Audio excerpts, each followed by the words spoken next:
Your home and property from turning into a swamp. Joining us this morning to give us the tricks of the trades is Matthew Bertrand, a landscape designer with Friends of the Rouge based in Plymouth, Michigan. Thanks for being with us this morning. So what is the first defense that you can take to, protect your backyard?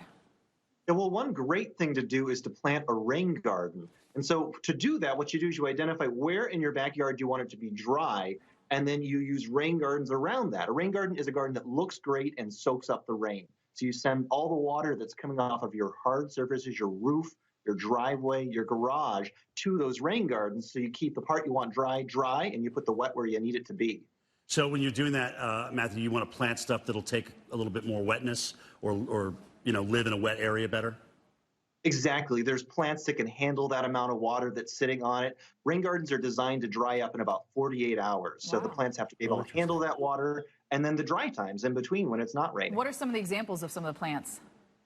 Yeah, sure. Well, there's a whole lot of plants that look great in rain gardens. A lot of native plants work. A lot of more of your traditional ornamental plants work. They just have to be able to handle that wet and the dry. And your local nursery should be able to help you with that. I was just going to, you can talk to your local nursery about that.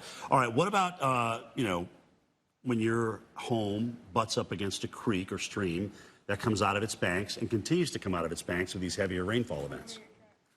So really in that situation, the best solution is upstream, the people that are upstream from you doing their best to hold the water back on their properties. But if you have that happening, one thing that can be helpful to avoid the damage is if you have a natural buffer. So a lot of people end up mowing right up to the creek's edge. When the water levels start rising, the creek bank can start collapsing. The grass just doesn't hold it in place.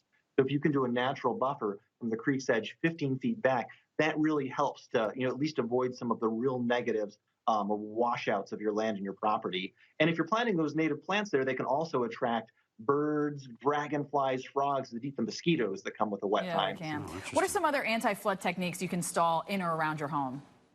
Yeah, sure. Well, so half the problem is all those hard surfaces I talked about. We have the technology nowadays to create hard surfaces that let the water soak through it still. So you can have driveways that soak up the rain, roofs that soak up the rain. You can also install things like dry wells, French drains, rain barrels, lots of those kinds of tools that help to hold the water back from flooding people downstream from you. All right, Matthew Bertrand, Friends of the Rouge. There you go. I love that. Thanks for joining us this morning. We appreciate the tips. All right, Kel.